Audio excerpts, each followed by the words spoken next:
Привет, друзья! С вами снова канал Небеглый. Мы продолжаем говорить без лжи, без страха, без цензуры.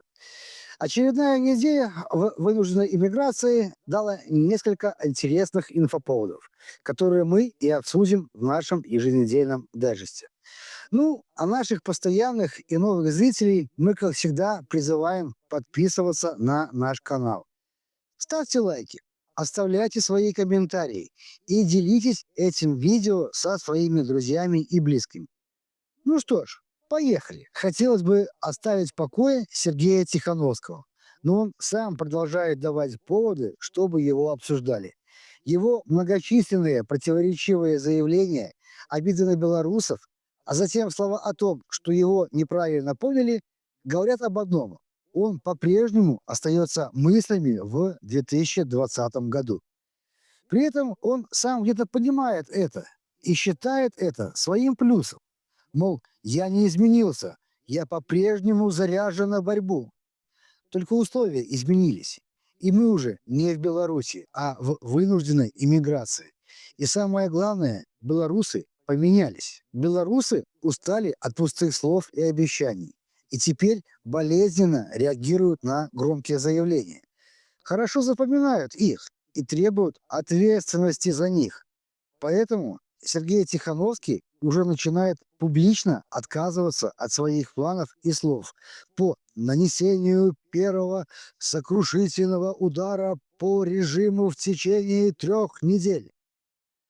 Но зато устанавливает новые сроки, по окончании которых мы увидим результаты работы его и его команды, в которой, со слов Тихановского, уже не менее 350 человек. Эти сроки он озвучил в интервью «Радио Свободы» и предложил оценить эти самые результаты через 100 дней. Что ж, зафиксируем эти слова и еще вернемся к ним. Ну, у Трампа же есть там 100 дней Трампа, там вот этот деятельности, там, как это называется.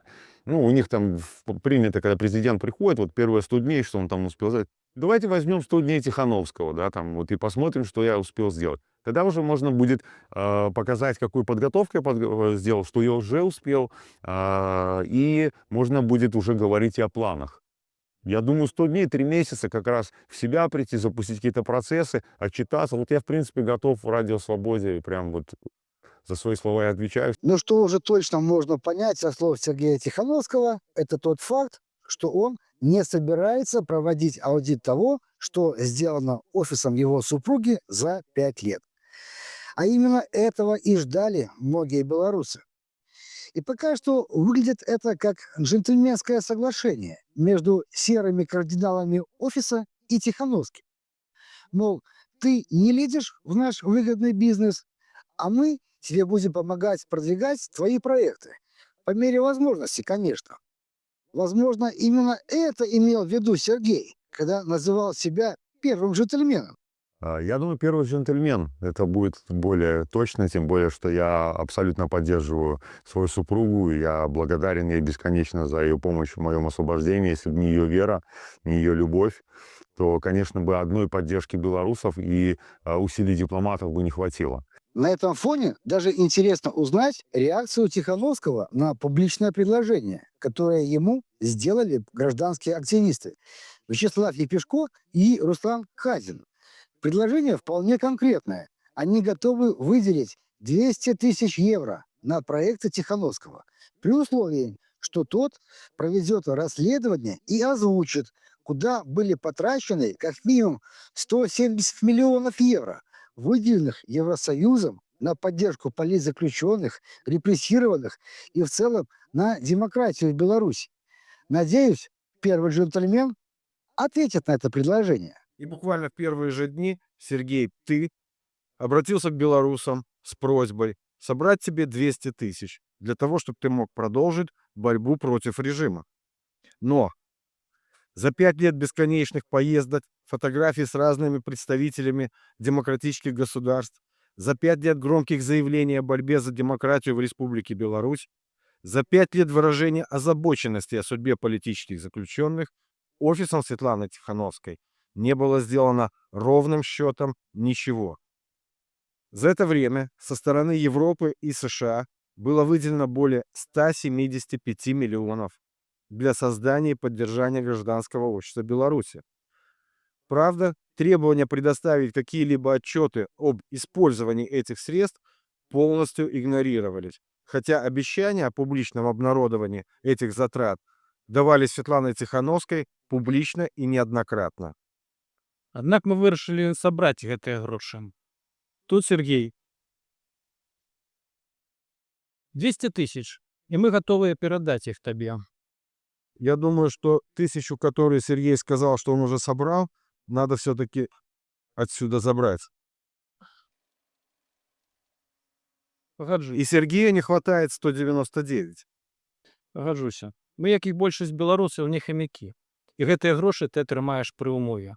Ты, як чалавек офіса, публічна паказвае справаздачнасць за ўвесь перыяд іх дзейнасці.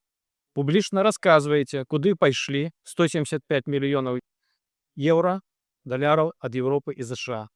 Тлумачыш людзям, хто гэтыя персанажы ў атачэнні твае жанкі і адкуль яны ўзяліся. Распавядаеш падрабязнасці свайго плана па звяржэнню рэжыму можна асабіста. Нашыя кантакты ты знойдзеш. Пытанняў людзей накапілася шмат. Табе не вераць, а нам так. Жыве Беларусь. Живи вечно. Но пока что из всех своих громких заявлений за последние 3 недели Сергей Тихановский точно выполнил одно.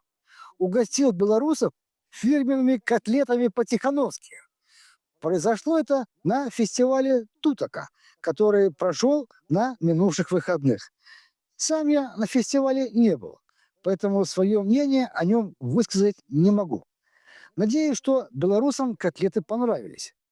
А самые разные мнения про фестиваль при желании можно найти на просторах Фейсбука.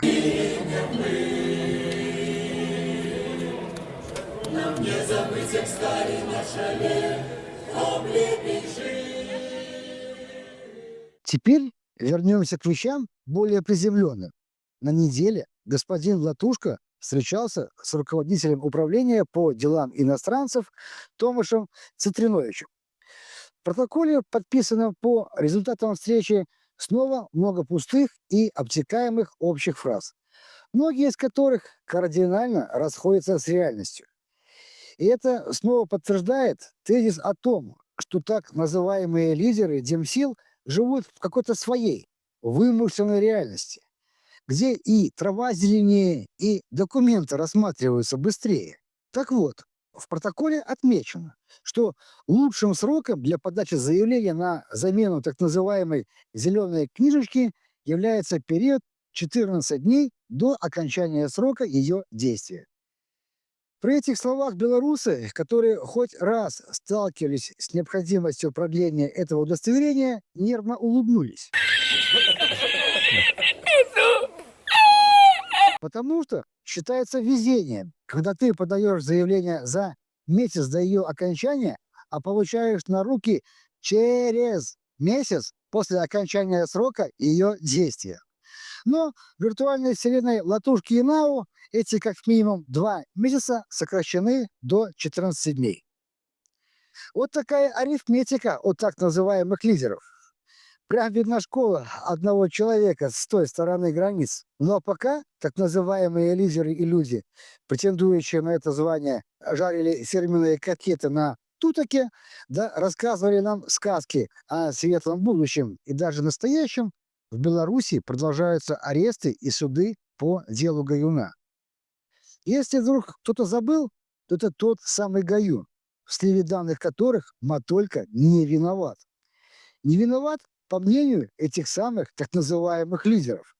Это та самая безответственность, которую мы сами разрешаем и допускаем. Пока белорусы массово не начнут требовать ответственности от так называемых лидеров, ничего не поменяется. И тут неважно, признает большинство белорусов их таковыми лидерами или нет. Де-факто офис Тихановской, НАУ, АПК выступают от имени белорусов. Хотят этого сами белорусы или нет. И наш гражданский долг – требовать ответственности и прозрачности. Поэтому призываю белорусов задуматься об этом и не давать возможности политическим авантюристам и дальше выстраивать клановую диктатуру под маской демократии. Хватит, уже наелись этого на родине. Была на неделе и положительная новость. Жаль, конечно, что инициатором этого события стали не наши деминституты. Речь идет о санкциях в отношении Мошенского со стороны Польши, и признание его пребывания здесь нежелательно. Хотелось бы, конечно, написать, что сделано это благодаря нашим так называемым лидерам. Но приходится констатировать, что сделано это вопреки их позиции. И смотря на многолетнее сопротивление этому со стороны того же НАУ и КС, за исключением отдельных депутатов, Польша все-таки ввела санкции в отношении кошелька Лукашенко.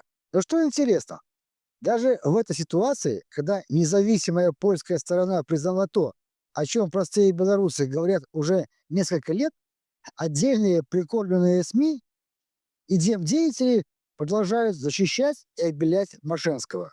Это ж надо настолько быть зависимым от его денег, что уже даже в очевидной ситуации продолжать его защищать. Ну, что бывает, когда репутация и демценности становятся ниже личного комфорта. Хотя репутация и демократические базовые ценности – это уже давно история не про нынешних так называемых лидеров демсил. Ну и, конечно же, хочется сказать спасибо тем публичным белорусам, которые, несмотря на ярое сопротивление и хейт со стороны их коллег по независимой журналистике и деминститутам, добились таки справедливости. К сожалению, правде в наше время нужно пробиваться с кулаками и настойчивостью. В конце нашего обзора хотелось бы рассказать о наших планах. Появилась идея сделать канал «Небеглый» площадкой для простых белорусов, кто вынужден был покинуть родину. Пока что в формате онлайн. Но чем черт не шутит? Возможно, в будущем появится возможность выезжать к вам в другие города Польши, да и Европы. Мы хотим услышать белорусов, узнать ваше мнение, ваши проблемы, ваше видение того, что нужно делать дальше.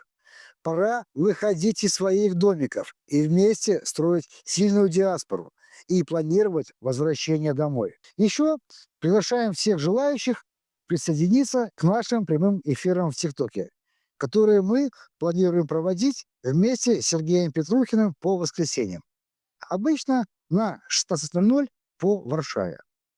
На этих эфирах будем обсуждать актуальные вопросы, которые беспокоят белорусов в эмиграции. А в качестве приглашенных будут простые белорусы, которым не безразлично происходящее. Ну а на сегодня это все, о чем мы хотели рассказать на этой неделе. Не забывайте подписываться на наш канал и делиться видео со своими друзьями. Ставьте лайки и оставляйте обязательно свои комментарии. Нам важно услышать каждого, а ваша поддержка очень важна для развития нашего канала. С вами был канал Небеглый. Скоро увидимся.